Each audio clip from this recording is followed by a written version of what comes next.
Well, hey guys, I am back. Yesterday I did freeze drying, and today I am going to do a sourdough banana bread. Now, this is not my recipe. It's actually one that I found online, and if it works out great, I will post it in the links so that you guys can follow along. So all I'm going to do is just start the recipe, and hopefully you enjoy the conversation. So let me set you guys down and we will get started. So everybody has a KitchenAid, I'm sure, and the first part of the recipe, it says to cream 1/3 cup of shortening. Well, I don't know about you, but I don't use shortening. I use butter. So I'm gonna go ahead and put about 1/3 of a stick in my mixer. The next thing it calls for is sugar. Now, I like to keep all of my baking supplies in the cabinet just above where I'm getting ready to cook because it makes it easy. So let's grab that. I have this awesome, I love this Tupperware tub. It holds like 2 big packages of sugar, which makes life a lot easier. And I'm gonna grab my cup over here. Let's see. My sugar's got some lumps in it. I do need to figure out why that happens, but let's go ahead and get 2 cups of sugar. We're gonna put it in the mixer and cream that according to the directions. Now, I usually do a little less sugar than what they require because I always find that things get a little too sweet. So I'm gonna put the paddle on. It says to cream the sugar, butter, and egg. So I gotta go find my eggs. Now, I'm super excited. We just got chickens, but they're not laying yet, so I still have store-bought eggs. So let me go grab my egg.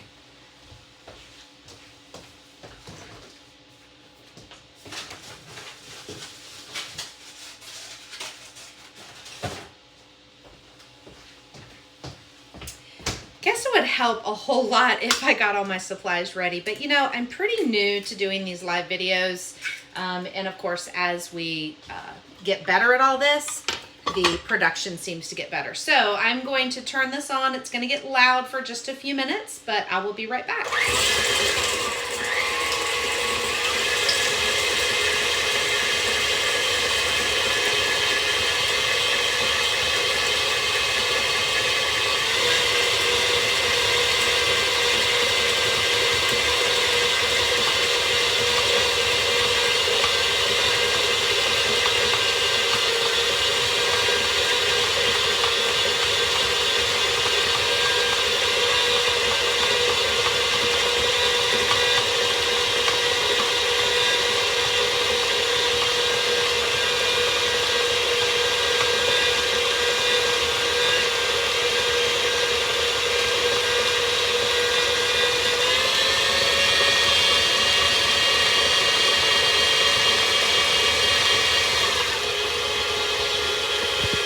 I'm going to show you guys, obviously, everybody knows what cream, butter, and sugar looks like, but man, I like to almost over cream the items to where they get a lot brighter. I just feel like once the grain has gotten really saturated into the oil, it's much better.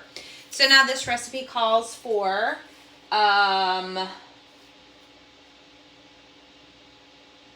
cup of mashed bananas. Do you measure your bananas? Because I don't. So since I lower the sugar just a touch, I go ahead and increase the bananas just a bit. I do like mine a little bit softer than this, but these are the ones that I'm going to use today because I just picked up some more. So let me add those.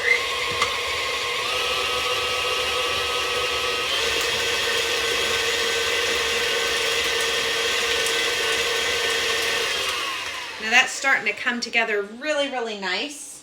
And then the sourdough. So my sourdough had a really good rise on it. I've actually had this for, gosh, maybe almost 2 years now. And I just keep keeping little bits of it so that I can keep getting it to renew. So it calls for about 1 cup of sourdough starter, and my line is close to 1 cup. So I'm going to pour most of this in there and then keep some in here to get the starter going again.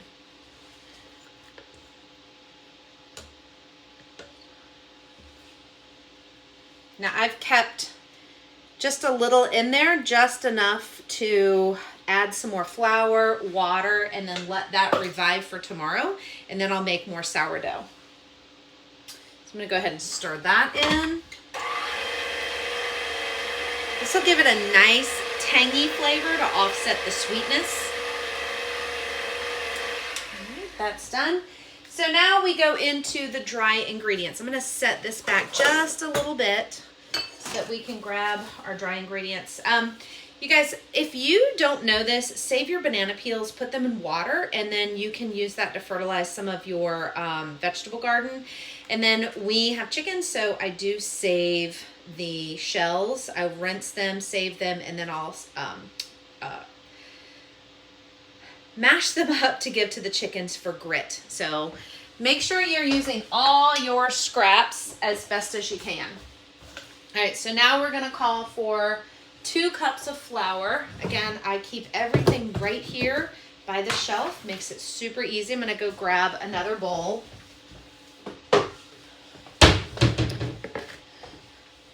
And my measuring cup.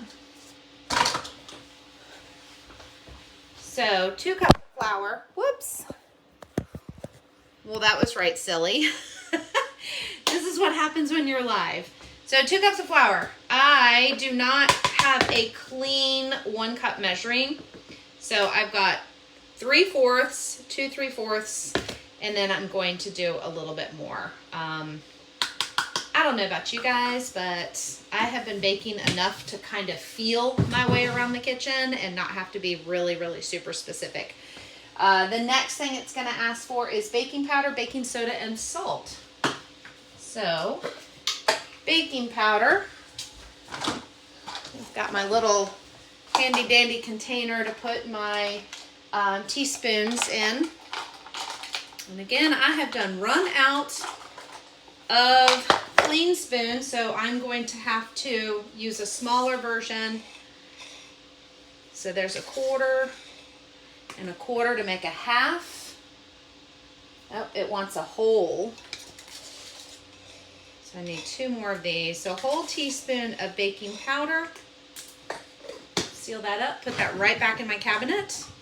Then we're going to have the baking soda, 1/2 teaspoon of baking soda. So because I'm using 1/4, I'm gonna go ahead and do 2 of those. A teaspoon of salt. So I only have my 1/4. 1, 2, 3, 4. Again, I'm always missing the measurement that I need, so I have to make adjustments. And then it wants us to stir this. Kind of want to incorporate all that flour. I'm going to go ahead and clean my area up, put my measuring cups back. And I did forget to put the vanilla in while we had just the liquids. So a teaspoon of vanilla. Now I have a question. Do you guys measure vanilla or do you just plop it? Because I'm just going to plop it. Yep, teaspoon of vanilla looks good to me. We're going to bring the KitchenAid right back. Stir the vanilla in. And then we're going to slowly start to incorporate the flour.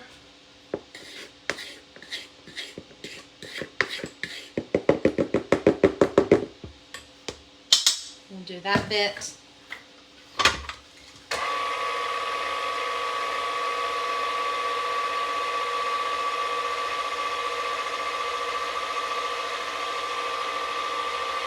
You guys want to see, get it nice and incorporated. So once that's done, turn the machine off and go ahead. I'm going to put the rest of it in here so that I can stir it all in. Now this recipe calls for a little bit of lemon rind or orange zest. Unfortunately, I do not have that today. So I am going to skip that part. I'm sure it'll be fine. This looks like a regular banana bread.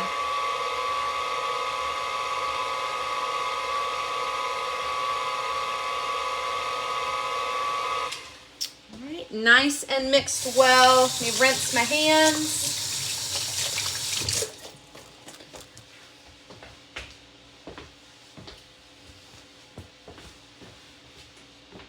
I'll lower this down.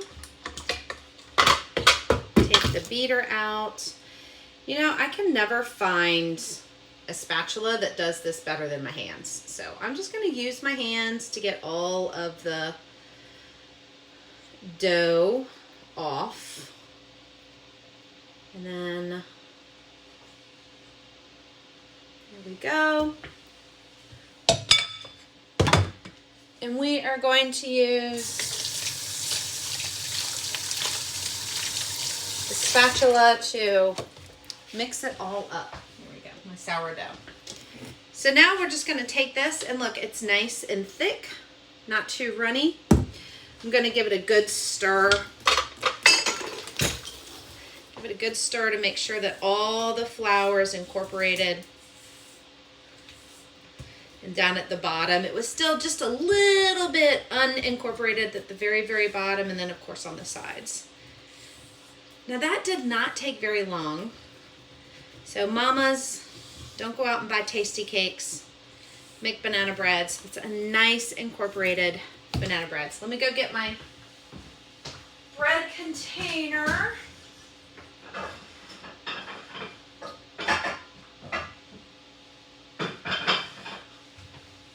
So instead of a banana bread pan or a loaf pan, I'm just going to use one of my casserole pans. I am going to spray. I'm going to pick you guys up here. We're going to, oh, the sink. Anybody else have a sink like that? We're going to go ahead and spray this. Hold on. I am going to have to set you down. Well, look at there. I have not enough fingers for all of this, so we're going to put you up here. All right. So I'm going to spray the pan. Gonna put the banana bread in.